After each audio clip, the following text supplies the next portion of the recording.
sound. Devo Jones with the pick six, Keanu Neal with the hard hit, getting the ball back on offense. Watch Julio Jones keep moving the sticks. Calvin really in for the score. We came back, we up 4, about to get in. Our victory stats, no coming back. We closing the door. A-T-L blackout.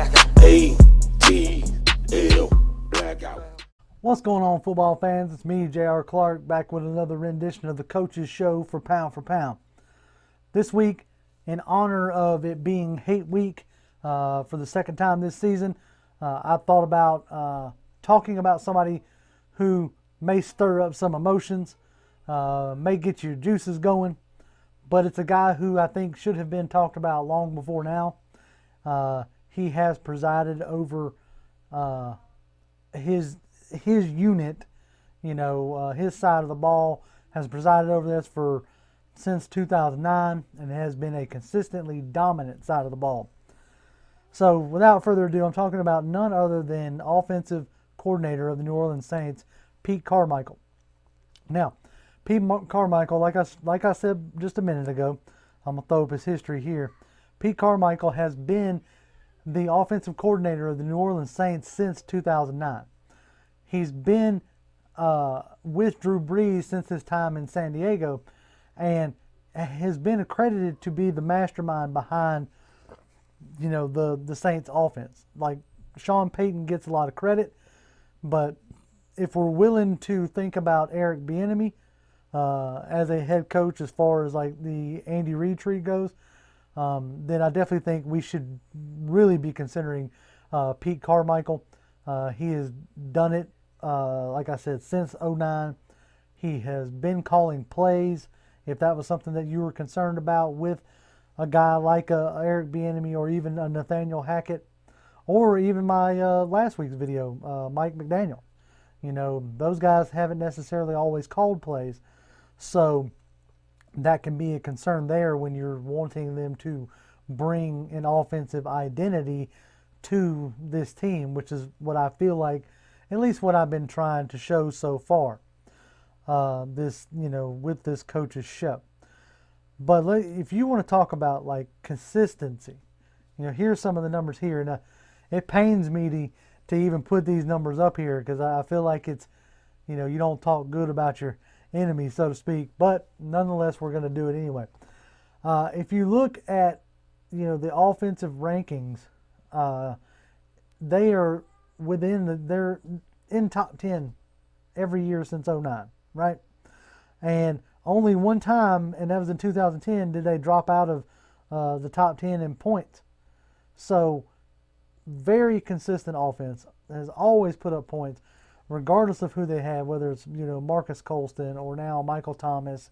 We all like to give Michael Thomas a hard time about being the king of slants, but that's the offense that they designed. And they have made Drew Brees look amazing. They have built it to the strengths of Drew Brees, and they continue to do so by building to the strengths of Taysom Hill and Alvin Kamara and all those other guys that we love to dump on. So, if we could, in an aspect, take weaken our enemy and strengthen our team all in the same blow, wouldn't we want to? At least I think we should. At least take a look at it. I mean, if this is one of the offensive minds behind probably arguably the best offense we've seen, or at least the most stable offense we've seen for almost 2 decades now, I think it's definitely somebody, worth looking at.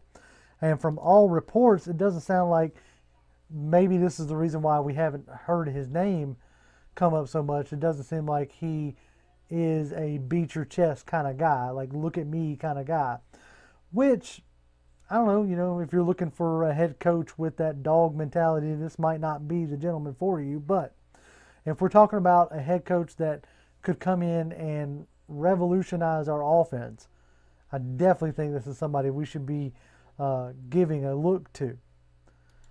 So let's see here. Then to talk about some of his accolades there in his first season, which was in 2009 when the Saints went to the Super Bowl. The first year of him being an offensive coordinator, he took over for Doug Marrone, and in that first season, he had a ridiculous 71% completion percentage and a net passing or net yards of 6,400 yards with a net passing of 5,300 yards.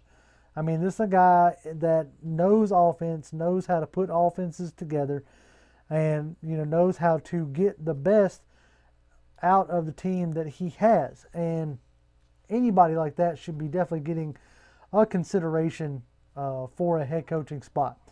As far as his experience, like I said, been in the league since the early 2000s, been with Drew Brees at every stop he's had.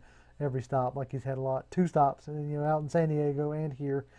And I think he is a guy that we should definitely be considering for our head coach's position.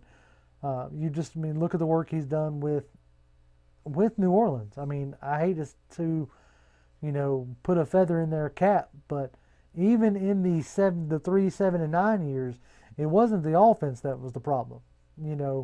Those 3 years that they went 7-9 and were subpar, and we loved poking at them, it was the defense that was losing those games. It definitely wasn't the lack of offense. I mean, even in San Francisco's ridiculous run, not last year, but year before or so, the defense gave up 500-something yards in that game, but Carmichael's offense was going toe-to-toe with Shanahan. So if you wanted somebody who's going to be able to go toe-to-toe with the brightest NFL minds, he's right up there with them. And whether he's the one designing the plays or not, almost 2 decades under Sean Payton, as much as it pains me to say it, I mean, you give credit where credit's due, Sean Payton's a good coach. And that's why the New Orleans Saints have been such a thorn in our side for as long as they've been. Because of coaches like Sean Payton and coaches like Pete Carmichael. So we would definitely be doing ourselves a service by interviewing Pete Carmichael, even though it pains me to have that fleur-de-lis sharing a screen with me. That's what I got for y'all this week. Not a super in-depth one, because I believe that Pete Carmichael's body of work speaks for itself. I don't necessarily have to sell you on this guy. You watch him twice a year, whether we're winning or we're losing. They're always in the game, and it's always a competitive offense when the Saints come to town, as we will see again this week. But anyway, that's my thoughts on Pete Carmichael. I wonder what your thoughts are below. Let me know. Hit me up on Twitter. The Twitter handle is Grimm1128, GRIMM1128. And check back next week for the new coaches show. Peace. Devo Jones with the pick 6, Keanu Neal with the hard hit, getting the ball back on offense. Watch Julio Jones keep moving the sticks. Calvin really in for the score. We came back, we up 4, about to get in. Our victory stats, no coming back. We closing the door. ATL blackout. ATL.